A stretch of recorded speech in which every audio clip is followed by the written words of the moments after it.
শাবান মাসে রোজা। যেহেতু আমরা শাবান মাসে সময় অতিবাহিত করছি, এই শাবান মাসের রোজা নফল সিয়ামের মধ্যে অন্যতম একটি নফল সিয়াম বলে গণ্য করা হয় নফল রোজার মধ্যে।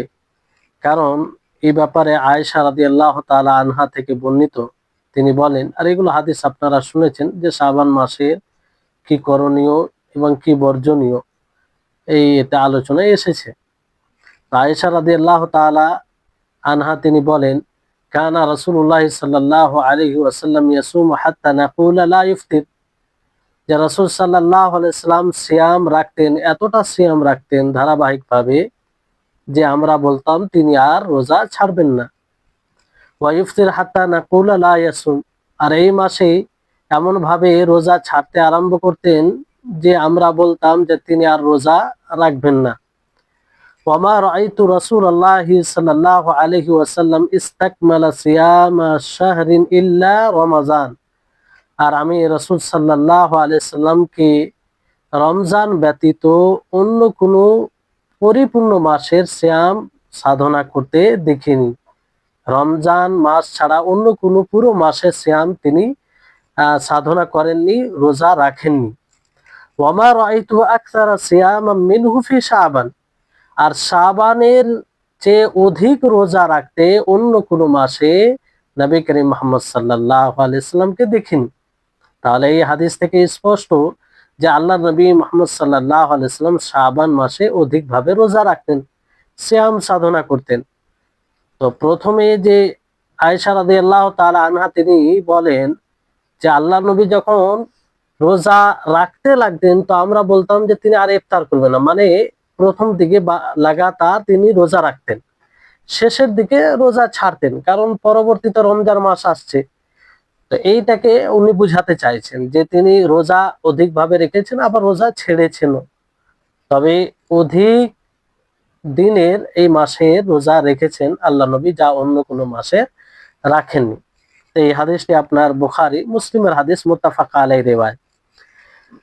অনুরূপভাবে ওসামা বিন যায়েদ রাদিয়াল্লাহু তাআলা আনহুমা থেকে বর্ণিত, তিনি বলেন, কুলতু ইয়া রাসূলুল্লাহি, আমি বললাম হে আল্লাহর রাসূল, লাম আরাকা তাসুমু মিন শাহরি মিনাশ শুহুরি মা তাসুমু মিন শাবান, যে আমি মাসের মধ্যে শাবান মাসে যেমন ভাবে আপনাকে সিয়াম সাধনা করতে দেখছি, অন্য মাসে সিয়াম সাধনা করতে, রোজা রাখতে দেখিনি আপনাকে। তো তিনি বলেন, যাকা শাহরুন ইয়াগফুলুন নাস আনহু বাইনা রাজব ওয়া রমাজান, যে এই মাসটি এমন একটি মাস যে মাস থেকে মানুষ উদাসীন থাকে, গাফিল থাকে, আর সেই মাসটি রজব ও রমজানের মধ্যের মাস। ওয়া হুয়া শাহরুন তুরফাউ ফীহিল আমালু ইলা রাব্বিল আলামিন, আর এটি এমন একটি মাস যে মাসে রব্বুল আলামিনের নিকটে আমল উঠানো হয়, না আমল উঠানো হয়। ফা উহিব্বু আন ইউরফা আমালি ওয়া আনা সাইম, আর আমি পছন্দ করি যে আমার আমল আমার সিয়ামরত অবস্থায়, রোজা অবস্থায় উঠানো হোক। তাহলে এই হাদিসে নবী করিম মুহাম্মদ সাল্লাল্লাহু আলাইহি সাল্লাম স্পষ্ট করেছেন যে তিনি কেন এই মাসে সিয়াম রাখতেন, তার হিকমা কি, তার কারণ কি, অন্য মাসে এতটা সিয়াম কেন রাখতেন না। তো দুটি হিকমা এখানে স্পষ্টভাবে বোঝা যায়। সেটি হচ্ছে, এক তো এই মাসে মানুষ গাফিল হয়ে থাকে, উদাসীন হয়ে থাকে, আর দ্বিতীয় হচ্ছে যে এই মাসে আল্লাহর নিকটে, রব্বুল আলামিনের নিকটে নামায় আমল উঠানো হয়, আমল উপস্থাপন করা হয়। এই দুটি হিকমতের কারণে, এই দুটি কারণকে লক্ষ্য করে নবী করিম মুহাম্মদ সাল্লাল্লাহু আলাইহি সাল্লাম অধিকভাবে এই মাসের সিয়াম সাধনা করতেন। জি, তাহলে এটি হিকমা। তারপর আরো অনেক কিছু ওলামাগণ বলেছেন, কেমন অনেকে বলেছেন যে আল্লাহ নবী যেগুলো সিয়াম নফল রাখতেন সাধারণত তিনি ছাড়তেন না, কোনো কারণে, ব্যস্ততার কারণে ছুটে গেলে সেটা পরে কাজা করতেন, তো এই মাসে করতেন, অনেকে বলেছেন এরকম। তো এরকমটা বিষয়। আর এই মাসে গাফিল থাকে মানুষ, গাফিল বলতে উদাসীন, স্বাভাবিকভাবে মানুষকে দেখবেন যে গাফিলই থাকে, কারণ তার পূর্বে রজব মাস, সেটা সম্মানিত মাসের মধ্যে একটি মাস, আর সামনে রমজান মাস আসছে। তো সামনে যেহেতু রমজান মাস আসছে, সকলেই অবগত থাকে, তো মনে করে কি যে রমজান মাস এলে খুব সুন্দরভাবে ইবাদত করব, বেশি বেশি আকারে ইবাদত করব। ফলে সেটা চিন্তা ভাবনা নিয়ে এই মাসে অলস হয়ে যায়, ইবাদতে একটু পিছপা থাকে। তো এই গাফলাতের সময় আল্লাহ নবী ইবাদতকে পছন্দ করতেন। আর হাদিসে নবী করিম মুহাম্মদ সাল্লাল্লাহু আলাইহি ওয়াসাল্লাম উদ্বুদ্ধ করেছেন, যেটা আপনারা শাবান মাসের করণীয় ও বর্জনীয় আমলে আপনারা শুনেছেন, যে যখন মানুষ গাফেল থাকে তখন ইবাদত করা, তার গুরুত্ব, তার মর্যাদা, তার মাহাত্ম্য, তার ফজিলত বিশেষ রয়েছে।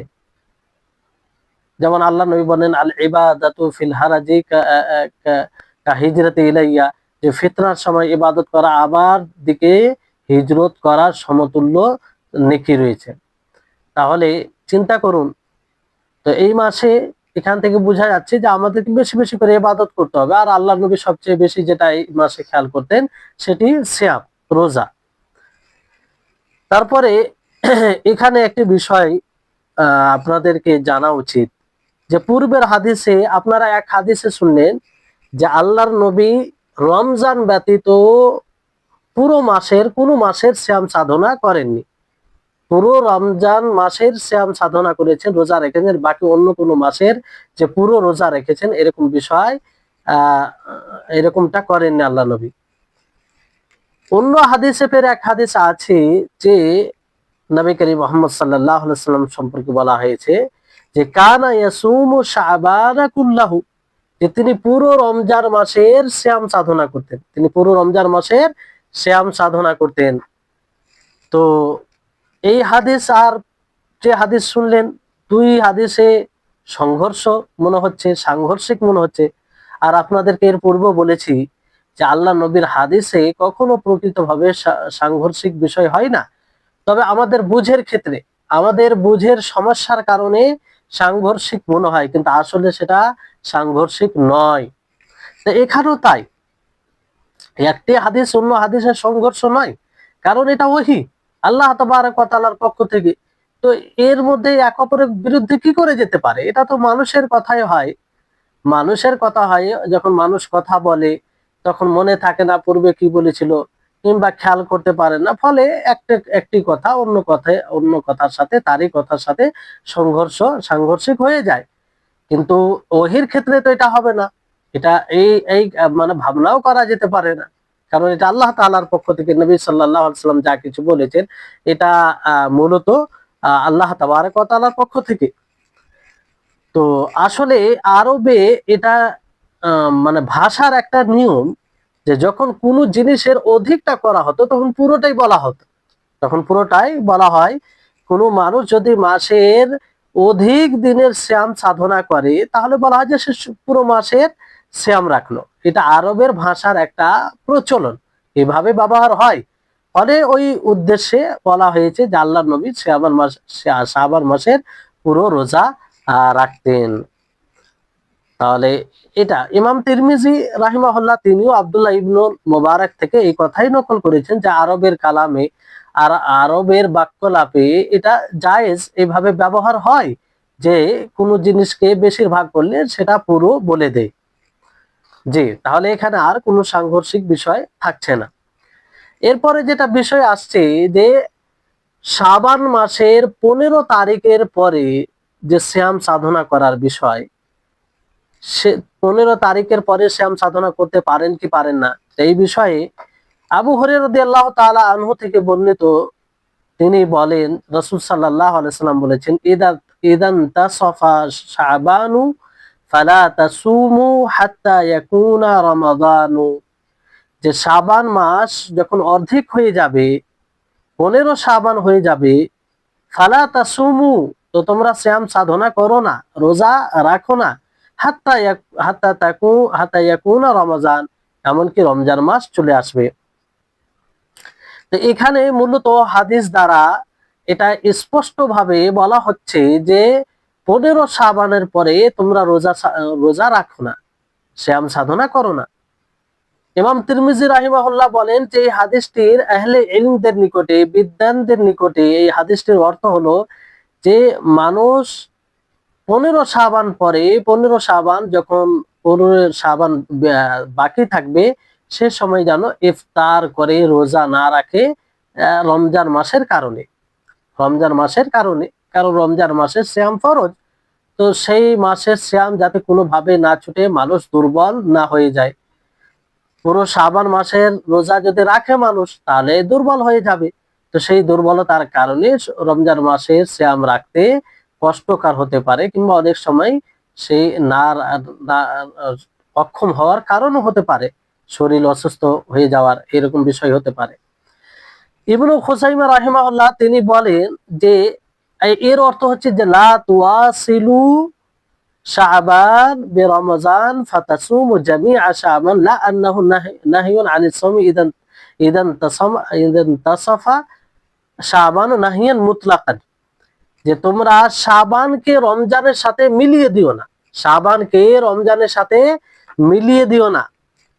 তোমরা পুরো শাবানের সিয়াম সাধনা করো, আর এই 15 শাবানের পরে যে তোমরা সিয়াম সাধনা করো না, এই নেহি, এটা যে না বলা হয়েছে, এই না মুতলাক ভাবে বলা হয়নি যে মুতলাক ভাবে তোমরা সাধারণ ভাবে তোমরা 15 শাবানের পরে রোজা রাখবে না, এরকম বিষয় নয়।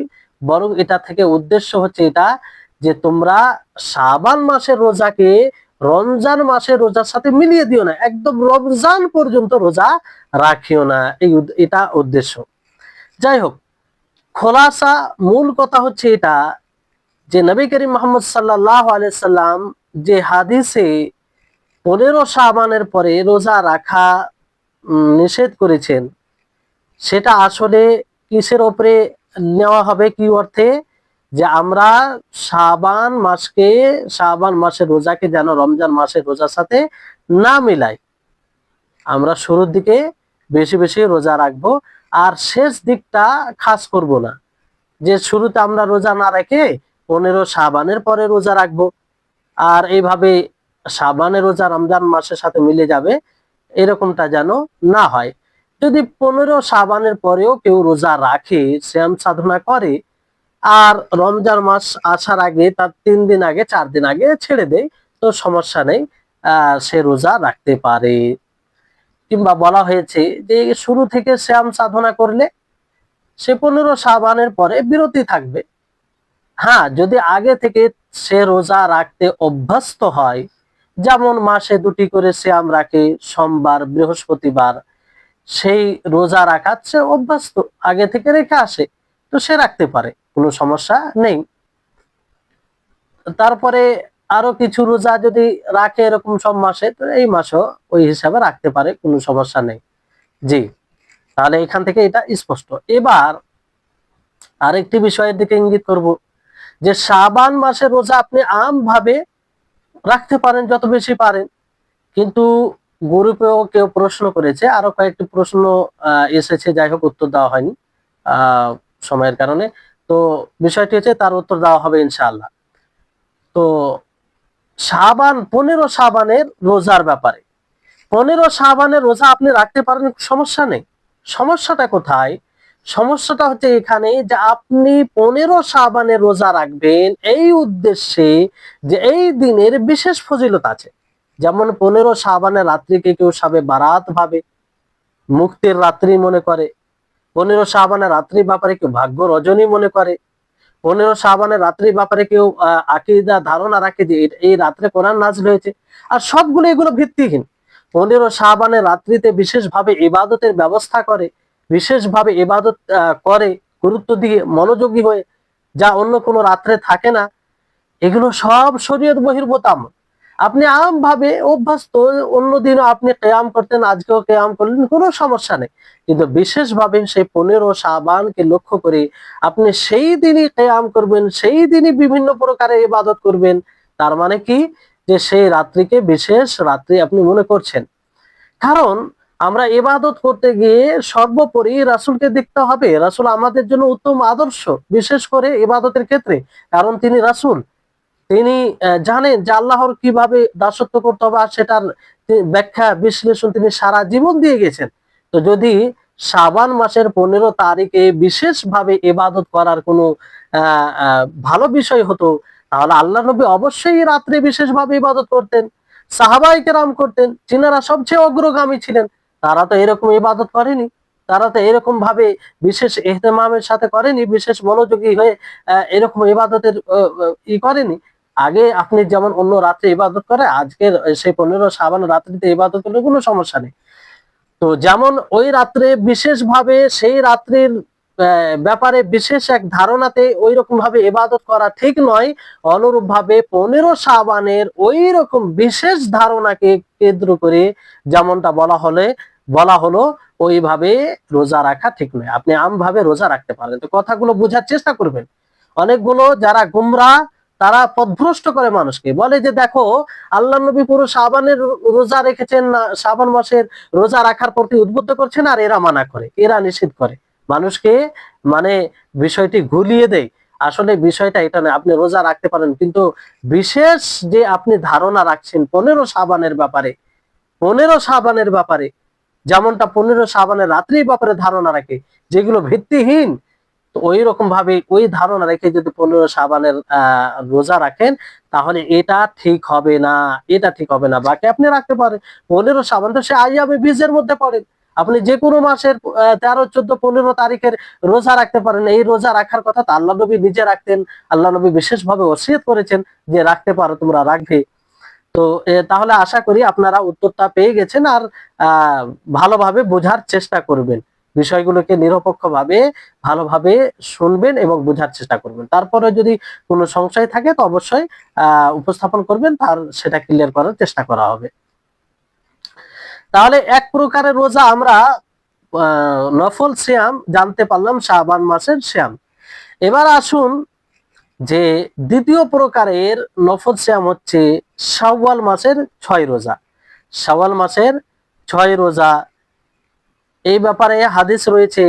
আন আবি আইয়ুব রাদিয়াল্লাহু তাআলা আনহু قال قال رسول الله صلى الله عليه وسلم من صام رمضان واتبعه ستا من شوال كان كصوم الدهر। যে ব্যক্তি রমজান মাসের সিয়াম সাধনা করলো আর শাওয়াল মাসের পরপরই শাওয়াল মাসের 6টি সিয়াম সাধনা করলো, রোজা রাখলো, কানা কা সাওমিদ দাহরি, তাহলে সে পুরো জামানার পুরো জীবনের এইভাবে যদি প্রত্যেক বছর করে তো পুরো জীবনে সে রোজা রাখলো। কেমন করে? আপনারা জানেন যে একটি নাকি 10 গুণ বাড়িয়ে দেওয়া হয়। 6 কে 6 10 তো 7, 2 মাস হচ্ছে। আর আপনি 30 দিন শ্যাম সাধনা করলেন রমজান মাসের, তাহলে 30 কে 10 দিয়ে করেন, কত হচ্ছে? তো পুরো মিলিয়ে 1 বছরে হয়ে যাবে। তো এইভাবে পুরো প্রত্যেকটি বছরে যদি আপনি শ্যাম সাধনা করেন, তাহলে আপনার কত হচ্ছে? শ্যাম সাধনা করেন, তাহলে পুরো জামানায় আপনার রোজা রাখা হবে। তাহলে এর বিশেষ গুরুত্ব এখান থেকে বোঝা গেল। নফল রোজার মধ্যে এটি একটি রোজা। আর এই 6 রোজা রাখা লাগাতার রাখতে পারেন, অথবা দুটা রাখলেন, কিছু 2 দিন পর আর দুটা রাখলেন, কিন্তু শাওয়াল মাসে আপনাকে রাখতে হবে। এই মাসের আপনি শুরুর দিকে রাখতে পারেন, আর শেষের দিকে রাখতে পারেন, মধ্য মাসে রাখতে পারেন। ঈদুল ফিতর পরে পরে পরে ঈদুল ফিতর রোজা রাখা যাবে না, যেটা নিষেধাজ্ঞা রোজার মধ্যে আসবে আলোচনায়। এই হচ্ছে বিষয়। তো হাদিসের এই রোজার ফজিলতের ব্যাপারে এটাই যথেষ্ট। যদি আমরা এই শাওয়াল মাসের 6টি সিয়াম সাধনা করি, তাহলে পুরো জামানায় রোজা রাখা হবে। সাওবার রাদিয়াল্লাহু তাআলা যেটি বলা হয়েছে যে মান সামা রমাদান ওয়া আতবাহু সিত্তাম মিন শাওয়াল, যে ব্যক্তি রমজান মাসের সিয়াম সাধনা করলে তারপর শাওয়াল মাসের 6টি রোজা রাখবে। এই হাদিসটি রয়েছে আপনার আবু দাউদের হাদিস, তিরমিজি, ইবনে মাজাহ, খুজাইমা, আর বিশুদ্ধ হাদিস। তারপরে এখানে একটি বিষয় আসছে, যেগুলো পরবর্তীতে হয়তো আলোচনা আসবে, এখানে আসলে সে বিষয়গুলো আর লম্বা হয়ে যাবে। যে ব্যক্তি পুরো রমজান মাসে সিয়াম সাধনা করতে পারেনি, সে রাখতে পারে কি পারে না? তো এখানে হাদিসের শব্দ দ্বারা এটা স্পষ্ট হয় যে না, রমজান মাসের সিয়াম আগে পূর্ণ করতে হবে, তারপর রমজান মাসের সিয়াম পূর্ণ করতে হবে। কারণ এখানে ওয়াতবাহু সিত্তাম মিন শাওয়াল বলা হয়েছে। তো সাওবার রাদিয়াল্লাহু তাআলা আনহু থেকে আরেকটি হাদিস রয়েছে, তিনি বলেন যে ক্বালা রাসূলুল্লাহ সাল্লাল্লাহু আলাইহি ওয়াসাল্লাম, রাসূল সাল্লাল্লাহু আলাইহি ওয়াসাল্লাম বলেছেন সিয়ামু শাহরি রমাদান বিআশরাতি আশহুর কেমন করে আপনার পুরো জামানা রোজা রাখা হবে যদি রমজান মাসের শ্যাম সাধনা করেন আর শাওয়াল মাসের 6টি রোজা রাখেন, তাহলে যে রমজান মাসের রোজা আশরত মানে আশরাত আশুর মানে 10 মাসের সমতুল্য, মানে এক রোজা মানে 10 রোজা, তাহলে 30টি রোজা মানে কি 10 মাসের সমতুল্য হবে। আর শাওয়াল মাসের 6টি রোজা, 6টি রোজা মানে 2 মাসের রোজা, তাহলে পুরো মিলিয়ে কি হচ্ছে 12 মাস, পুরো বছরের রোজা হয়ে গেল। প্রত্যেক বছর যদি এইভাবে আপনি রোজা শ্যাম সাধনা করেন, তাহলে আপনার পুরো জামানা রোজা হলো। আল্লাহর কি অশেষ এটা কৃপা, তার এহসান, তার দয়া হাদিয়া, যে এইভাবে আমরা অল্প আমল করে পুরো আমাদের নিজের পুরো জীবনটাই শ্যামে কাটাতে পারি। জি। তারপরে বলা হচ্ছে ওয়াসিয়ামু সিত্তাতু আইয়ামিন বাদাহু বিশাহরাইন, শাওয়াল মাসের পরে পরে শাওয়াল মাসের 6টি রোজা 2 মাস সমতুল্য, ফাযালিকা সিয়ামুস সানা, এটাই হচ্ছে বছরের সিয়ামের সমতুল্য। তাহলে দ্বিতীয় প্রকার নফল সিয়াম আপনারা কি জানলেন, যে শাওয়াল মাসের 6টি রোজা, শাওয়াল মাসের 6টি রোজা। তৃতীয় প্রকার হচ্ছে মুহররম মাসের রোজা, মুহররম মাসের রোজা। এ ব্যাপারে হাদিস রয়েছে, আবু হুরায়রা রাদিয়াল্লাহু তাআলা আনহু থেকে তিনি বলেন, রাসূল সাল্লাল্লাহু আলাইহি সাল্লাম বলেছেন, আফজালুস সালাতি বা'দাল মাকতুবাতি আস-সালাতু ফি জাওফিল লাইলি ওয়া আফজালুস সিয়ামি বা'দা শাহর রমাদান শাহরুল্লাহি আল মুহাররম। যে ফরজ সালাতের পরে সর্বোত্তম নামাজ হচ্ছে রাত্রের নামাজ, তাহাজ্জুদের নামাজ। আর রমজান মাসের সিয়ামের পরে সর্বোত্তম সিয়াম, সর্বোত্তম রোজা আল্লাহ তাবারক ওয়া তাআলার মাস মুহররম মাসের রোজা, আল্লাহ তাবারক ওয়া তাআলার মাস মুহররম মাসের রোজা। তাহলে এই হাদিসটি রয়েছে আপনার মুসলিমের, সহিহ মুসলিমের হাদিস। তারপরে অন্য অন্য হাদিসে গ্রন্থে রয়েছে। তো এই হাদিস থেকে স্পষ্টভাবে বোঝা যায় যে রমজান মাসের পরের যদি কোনো মাসের রোজা উত্তম হয়ে থাকে, তাহলে কি মুহররম মাসের রোজা। এখানে একটা মানে জটিল বিষয় আছে, সেটা কি একটা ইশকাল, অভিযোগ, প্রশ্ন জাগে। সেটা কি, যে রাসূল সাল্লাল্লাহু আলাইহি ওয়াসাল্লাম সবচেয়ে বেশি শাবান মাসের রোজা রাখতেন রমজানের পরে, তো আল্লাহর নবী নিজেই বলছেন যে রমজান মাসের সিয়ামের পরে মুহররম মাসের সিয়াম, যেটা আল্লাহর মাস, সেই মাসের সিয়াম বেশি উত্তম রমজান মাসের পরে, রমজান মাসের পরে। তো আল্লাহর নবী কেন সেই মাসে বেশি রোজা রাখেননি, শাবান মাসে কেন বেশি রেখেছেন? এটার কারণ কি? অবশ্যই প্রশ্ন যুক্তিপূর্ণ, প্রশ্ন জাগছে, আর জাগাটাই স্বাভাবিক। তো এর উত্তর ওলামাগণ বিভিন্ন ভাবে দিয়েছেন। 1 নম্বর 2 নম্বর পদ্ধতি মানে উত্তর দিয়েছেন এইভাবে। ইমাম নববী রাহিমাহুল্লাহ বলেন যে আসলে হতে পারে যে আল্লাহর নবী মুহররম মাসের ফজিলত তিনি শেষ জীবনে জানতে পেরেছেন। কখন জানতে পেরেছেন? তিনি শেষ জীবনে মুহররম মাসের ফজিলত তিনি জানতে পেরেছেন। আর শেষ জীবনে জানার ফলে তিনি আর মুহররম মাসের রোজা রাখতে ওই রকম ভাবে সক্ষম হননি, সম্ভব হয়নি আর কি। কিংবা এটাও হতে পারে যে আল্লাহ নবী জানতেন, কিন্তু মুহররম মাসে তিনি রোজা মানে রাখতে পারেননি এই কারণে যে কোনো উযুর, ওই রকম যুক্তিপূর্ণ উযুর চলে এসেছে আল্লাহ নবীর নিকটে, যার ফলে তিনি রোজা রাখতে পারলেন। সফরে ছিলেন, অথবা তিনি অসুস্থ ছিলেন, শারীরিক দিক দিয়ে মানে দুর্বল ছিলেন, ফলে তিনি হয়তো রাখেননি, কারণ এটা নফল, এই জন্য রাখেননি। এটা একটা উত্তর হতে পারে, আর সবগুলো সম্ভব।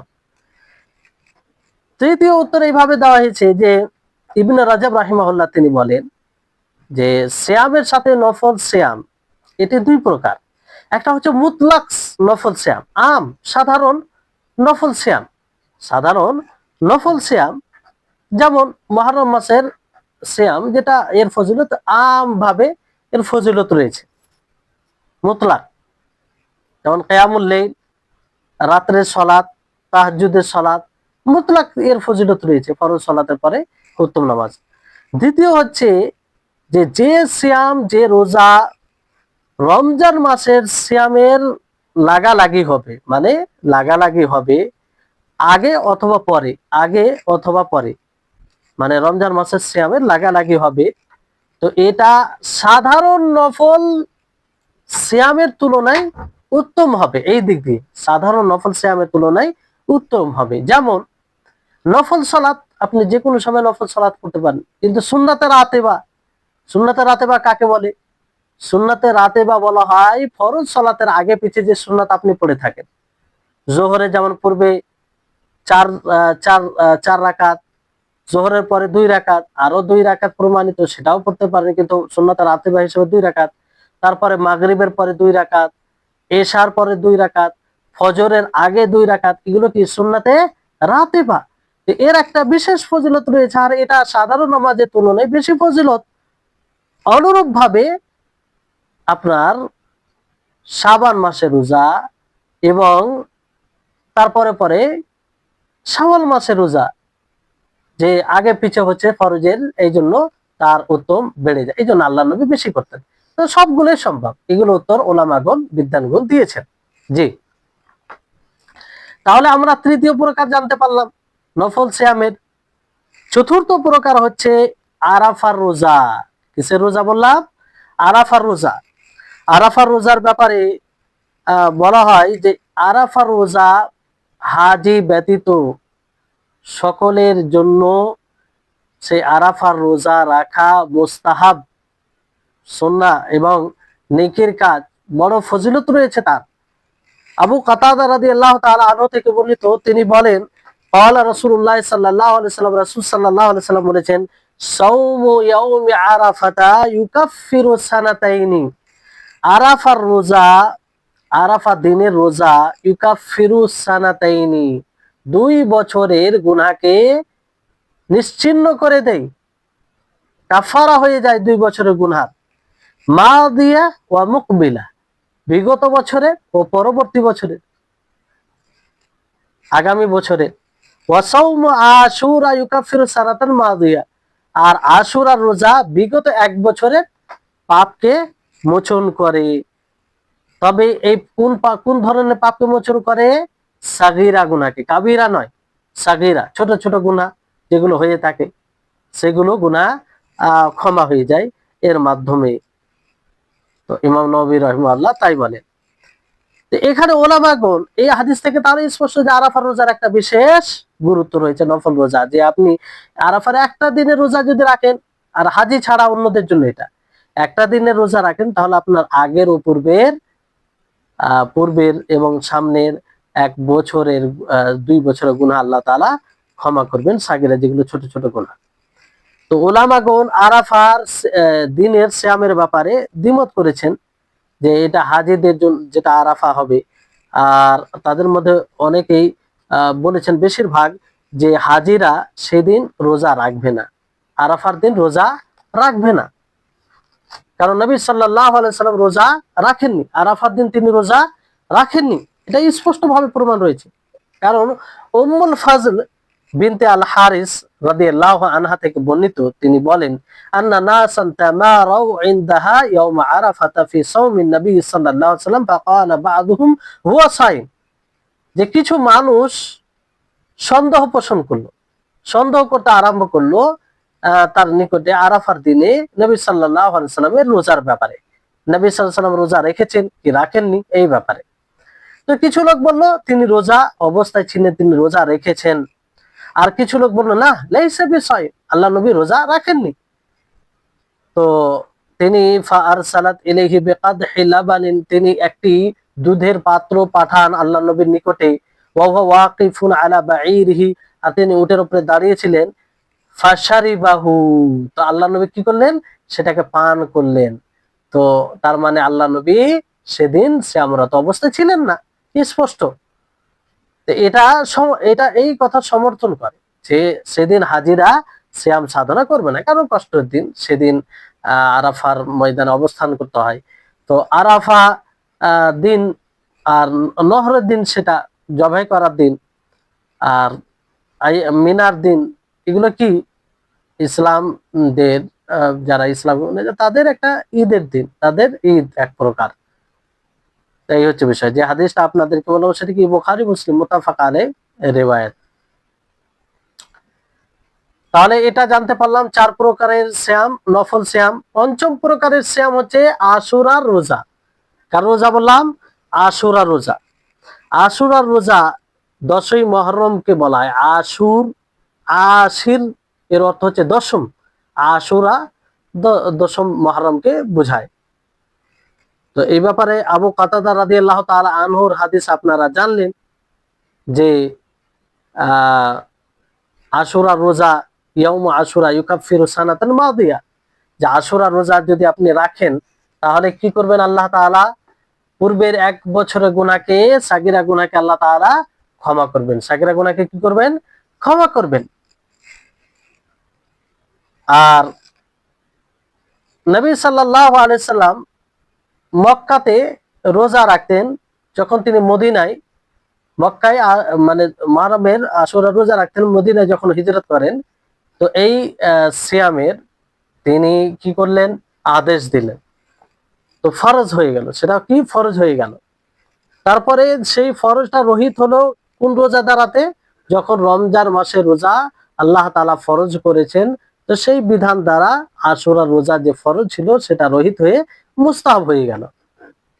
তখন এটা মুস্তাহাব হয়ে গেল। জি। তো সহিহাইন, সহিহ বুখারী ও সহিহ মুসলিমে রয়েছে যে আয়েশা রাদিয়াল্লাহু তাআলা আনহা থেকে বর্ণিত, তিনি বলেন, কানা ইয়াউমু আশুরা তাসুমুহু কুরাইশ ফিল জাহিলিয়া। আশুরার দিন কুরাইশগণ জাহিলিয়াতে কি করত? সিয়াম সাধনা করত, রোজা, মানে দশম মুহররমে। দশম মুহররমে। ওয়া কানা রাসূলুল্লাহ সাল্লাল্লাহু আলাইহি ওয়াসাল্লাম ইয়াসুমুহু ফিল জাহিলিয়া। তো রাসূল সাল্লাল্লাহু আলাইহি ওয়াসাল্লাম জাহিলিয়াতে তিনিও রোজা রাখতেন। ফালাম্মা কাদিমাল মাদিনা সামাহু আমারা বিসিয়ামি। যখন তিনি মদিনা এলেন তো তিনি রোজা রাখলেন এবং তিনি রোজা রাখার আদেশ দিলেন। ফালাম্মা ফারাজা রমজান তারাকা ইয়াউমা আশুরা। যখন রমজান মাসের সিয়াম আল্লাহ তাআলা ফরজ করলেন তখন তিনি আশুরা রোজাকে ছেড়ে দিলেন। আর সেই ক্ষেত্রে ফামান শাহ সামাহু, যে ব্যক্তি ইচ্ছা করলো সে সেই দিনের রোজা রাখলো দশম মুহররমের, আর যে ব্যক্তি ইচ্ছা করলো ছেড়ে দিল, কারণ সেটা আর ফরজ থাকলো না। আর আল্লাহ নবী মদিনায় গিয়ে ইহুদিদেরকেও দেখেন যে তারাও রোজা রাখে, তারাও রোজা রাখে। সহিহ বুখারী সহিহ মুসলিম আরেকটি রিওয়ায়াত রয়েছে যে আব্দুল্লাহ ইবনে আব্বাস থেকে বর্ণিত, তিনি বলেন যে কাদিমা রাসূলুল্লাহ সাল্লাল্লাহু আলাইহি ওয়াসাল্লাম আল মাদিনাতা। রাসূল সাল্লাল্লাহু আলাইহি ওয়াসাল্লাম মদিনায় এলেন, ফাওয়াজাদাল ইয়াহুদা সিয়ামান ইয়াউম আশুরা। তো তিনি ইহুদিদেরকে আশুরার দিন, দশম মুহররমের দিন রোজা রাখতে দেখলেন। দশম মুহররমের দিন, আশুর বলতে দশম মুহররম, আমি আশুরা বলা হবে তখন দশম দিনকে মনে করবেন মুহররম মারে, মুহররমের দশম তারিখকে বলা হয়। জি।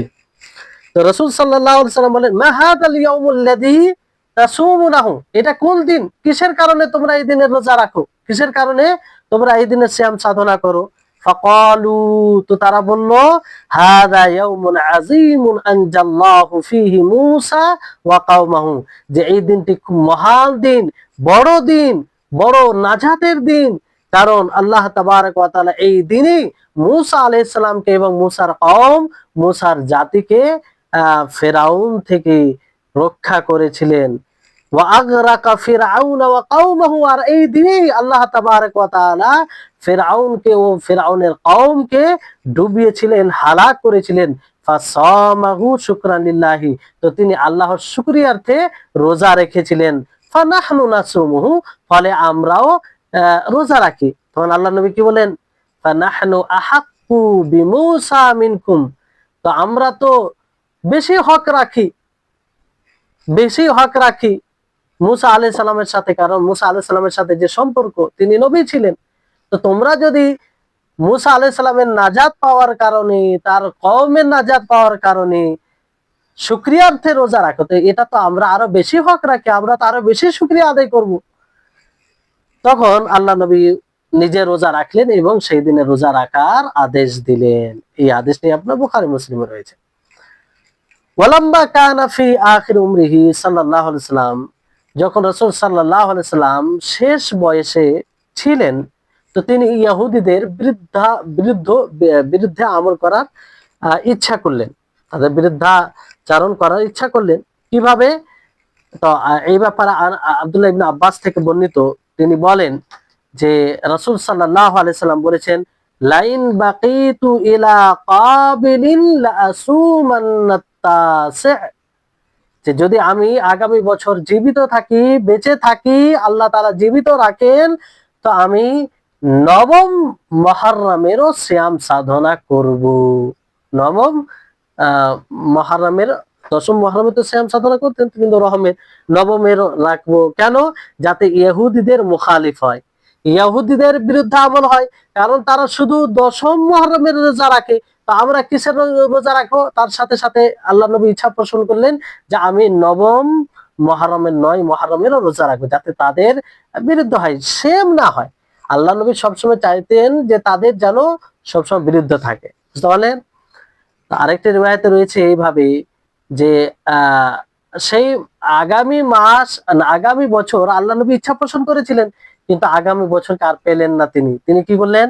মারা গেলেন। তো ওই সব ব্যক্তিদেরকে, জ্ঞানের মিসকিনদেরকে বলা উচিত, যারা নবীর ব্যাপারে ধারণা রাখে যে নবী সাল্লাল্লাহু আলাইহি ওয়াসাল্লাম আলিমুল গায়ব, তিনি ইলমে গায়ব জানেন। তো আল্লাহর নবী যদি জানতেন এই কথা বলতেন, তো সরাসরি বলতেন তা আমি তো আগামী বছর থাকবো না, যদি মানে আগামী বছর আমি থাকবো না, ফলে তোমরা কি করবে? নবম মুহররমেরও রোজা রাখবে, যাতে ইহুদিদের বিরুদ্ধে যায়। আল্লাহ নবী জানতেন না তিনি আর কখন মৃত্যু হবে, তিনি গায়েবের কথা জানতেন না, গায়েব একমাত্র আল্লাহ তাআলা জানেন। তো যারা এইভাবে ধারণা করে, এগুলো একদম ভিত্তিহীন আর শিরক করে। আলিমুল গায়েব যদি রাসূলকে কেউ মানে, তাহলে সে আল্লাহর নবীকে আল্লাহর সাথে শরীক করলো, নাউজুবিল্লাহ। আল্লাহর নবী তিনি আল্লাহর বান্দা, তিনি আল্লাহর বান্দা, মাখলুক। আল্লাহ তাআলা তাকে সম্মানিত করেছেন, আপনি তাকে আল্লাহর জায়গায় বসাবেন।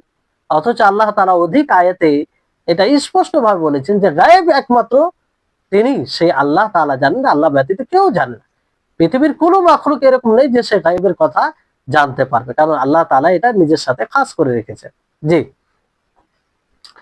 তাহলে এখান থেকে বোঝা গেল যে নবম এবং দশম মুহররমের রোজা রাখা মুস্তাহাব, রোজা রাখা মুস্তাহাব। তো এই হচ্ছে বিষয়। এবার আসুন যে এখানে কিছু কথা আমাদেরকে মনে রাখতে হবে, সতর্কতামূলক, যে মুহররম মাসের দশম দিনে যে কার্যকলাপ হয় অনেক মানুষ করে, যেমন সুরমা দেওয়া, হাতে মেহেদি লাগানো, বিশেষভাবে গোসল করা সেদিনকে কেন্দ্র করে, তারপরে এহেলো আয়ালের উপরে, পরিবারের উপরে একদম প্রশস্ত চিত্তে, প্রশস্ত ভাবে খরচ করা, খুশি ভাবে, এই সবগুলো ভিত্তিহীন, এটা ঠিক নয়। আর এই ব্যাপারে যতগুলো হাদিস এসেছে সব দুর্বল, জাল যায়, তা দ্বারা দলিল গ্রহণ করা যাবে না, কিংবা সেটার উপরে ভিত্তি করে আমল করা যাবে না। 2 নম্বর বিষয় হচ্ছে, যেখানে যেটা খেয়াল রাখতে হবে, যে এই দিনে শিয়াপন্থী যারা লোক আছে, শিয়া থেকে সতর্ক থাকবেন এবং শিয়াদেরকে চিহ্নিত করবেন।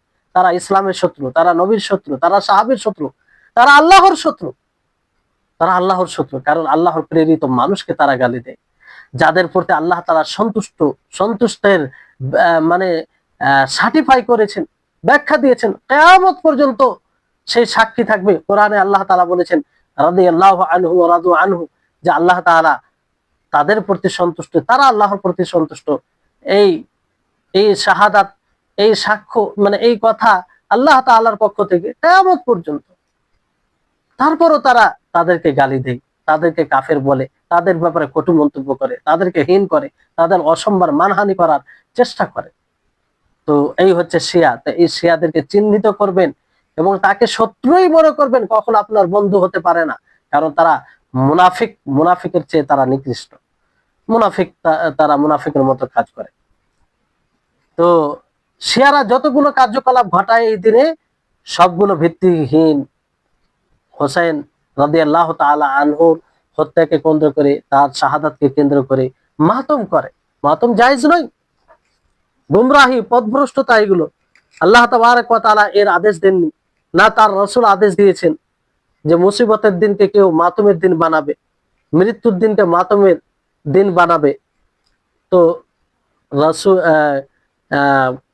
এটা করা যাবে না, না রাসূল করতে পারে, তো তারা নিচে যারা আছে তারা কি করে করতে পারে? তারাও কোনো সময় এগুলো করতে পারে না।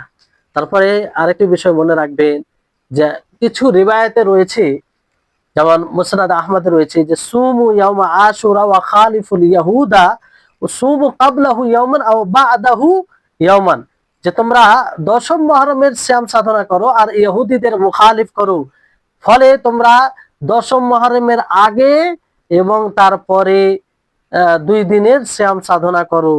এই হাদিসটি মূলত যায়িফ, মূলত যায়িফ। তার ইসনাদে, সেই হাদিসের ইসনাদে ইবনু আবি লাইলা, আর সে সাইয়ুল হিফজ, স্মৃতিশক্তি একদম তার দুর্বল, ফলে তার হাদিস কাবিলে হুজ্জাত নয়। আর তার চেয়ে যে গ্রহণযোগ্য রাবি বর্ণনাকারী সে বিরোধিতা করেছে, যেমন আতা। তো তারা রিওয়ায়াত করেছেন আব্দুল্লাহ ইবনে আব্বাসের মওকুফ হিসাবে বিশুদ্ধ সানাদে, কিন্তু এই শব্দে যে সুমু ইয়াউমা তাসি ওয়াল আশির ওয়া খালিফুল ইয়াহুদ, যে তোমরা নবম ও দশম মুহররমের রোজা রাখো আর ইহুদিদের মুখালিফ আমল করো, তাদের বিরুদ্ধে যাও। এখানে হাদি আশারা শব্দ নেই, মানে 11তম দিনের কথা নেই। তাই এই হিসাবে যদি কেউ ধরেন কোনো কারণে নবম মুহররমের সিয়াম সাধনা করতে পারলো না, নবম মুহররমের সিয়াম সাধনা করতে পারলো না, তাহলে তার জন্য শুধু শুধু দশম মুহররমের রোজা রাখা জায়েজ, দশম মুহররমের রোজা রাখা জায়েজ। এতে কোনো অপছন্দনীয় বিষয় নয়, একদম কোনো অপছন্দনীয় বিষয় ছাড়াই এটা জায়েজ আর গ্রহণযোগ্য হবে।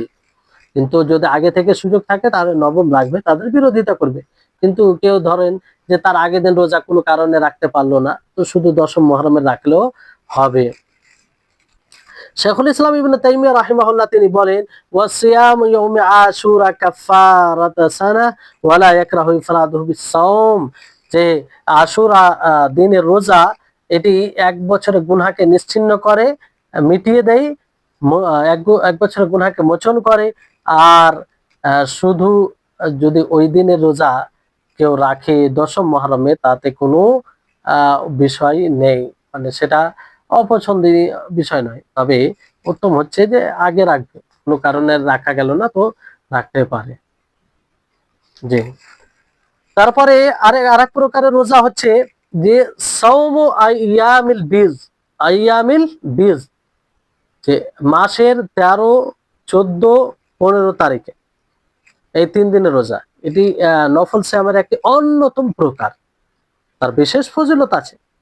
আব্দুল্লাহ ইবনে আব্বাস রাদিয়াল্লাহু তাআলা আনহুমা থেকে বর্ণিত, তিনি বলেন, আন্না রাসূলুল্লাহ সাল্লাল্লাহু আলাইহি ওয়াসাল্লাম কানা লা ইয়াদউ সাওমা আইয়ামিল বীদ ফি সাফারিন ওয়ালা হাদারিন, যে রাসূল সাল্লাল্লাহু আলাইহি সাল্লাম আইয়ামে বীজে রোজা ছাড়তেন না, না সফরে ছাড়তেন, না তিনি মুকিম অবস্থায় ছাড়তেন, বাড়িতে থাকা অবস্থায় ছাড়তেন, সব সময় তিনি আইয়ামে বীজে রোজা রাখতেন, অর্থাৎ প্রত্যেক মাসের চাঁদের মাসের 13, 14, 15 তারিখে। আর এই দিনগুলিকে আইয়ামে বীজ বলা হয়, 13, 14, 15, কারণ এই 3 দিনে পূর্ণিমার চাঁদ থেকে, মানে চাঁদ পরিপূর্ণ দেখা দেয়, আলোকিত, এই জন্য আইয়ামুল গুর বলা হয়, আলোর দিন। তো যে হাদিসটি বললাম যে আল্লাহ নবী আইয়ামে বীজের রোজা সফরও ছাড়তেন না এবং বাড়িতে থাকতেন তখনও ছাড়তেন না, এই রিওয়ায়াতটি কোথায় রয়েছে? নাসাইতে রয়েছে। ইমাম আলবানী হাদিসটিকে সহিহ বলেছেন। তো আর এই দিনগুলোকে আইয়ামে বীজ বলা হয় কারণ এই দিনগুলো আলোকিত হয়, পূর্ণ চাঁদ দেখা দেয় এই দিনগুলিতে। রাসূল সাল্লাল্লাহু আলাইহি ওয়াসাল্লাম বলেন যে ইন কুনতা সাইমান ফাআলাইকা বিল গুররিল বীজ, যে রাসূল সাল্লাল্লাহু আলাইহি ওয়াসাল্লাম বলেন যদি তুমি সাইম হও, রোজাদার হও, তাহলে তোমার উপরে জরুরি, তোমার উপরে কি জরুরি আইয়ামে বীজের রোজা রাখা, বীজের মানে 13, 14 রোজা রাখা। সেটা কি সালাসাতা আশারা ওয়া আরবা আশারা ওয়া খামসা আশারাতা, 13, 14, 15 তারিখ। আর এই সিয়ামের ফজিলতের বিষয়ে যেটা এসেছে যে পুরো আপনি যদি পরিপূর্ণভাবে প্রত্যেক মাসে এই 3টি রোজা রাখেন, তাহলে পুরো সিয়ামের আপনি পুরো জামানার রোজা রাখার নেকি পাবেন। কারণ প্রতি মাসে 3টি রোজা রাখলে মানেন আপনি 30টি রোজার সমতুল্য। তো 30 দিনে আপনার 1 মাস হয়। তো প্রতি মাসে 3 রোজা রাখা মানে আপনি 30 দিন রোজা রাখলেন। 30 দিন রোজার সওয়াব পেলেন। তাহলে এইভাবে পুরো আপনার সবসময় রোজা রাখা উচিত, কিংবা রোজা রাখার আপনি নেকি পেয়ে যাচ্ছেন। তারপর আব্দুল মালিক বিন মিনহাল তিনি তার পিতা হতে বর্ণনা করছেন, জান্নাহু কানা মা নবী সাল্লাল্লাহু আলাইহি ওয়াসাল্লাম ফাকাল কানা নবী সাল্লাল্লাহু আলাইহি ওয়াসাল্লাম ইয়ামুরুহুম বিসিয়ামিল বিদ ওয়া ইয়াকুলু হিয়া সিয়ামুদ দাহর। যে নবী সাল্লাল্লাহু আলাইহি সাল্লাম, হ্যাঁ বাস শেষ করে দিয়েছি এটা বলে, যে নবী সাল্লাল্লাহু আলাইহি সাল্লাম আইয়ামে বীজের রোজা রাখতেন, আইয়ামে বীজের রোজা রাখতেন, আর বলতেন যে এটা পুরো বছরের রোজা কিংবা পুরো জামানার রোজা হয়ে যায়। এই হাদিসটিও আপনার ইবনে মাজাতে রয়েছে।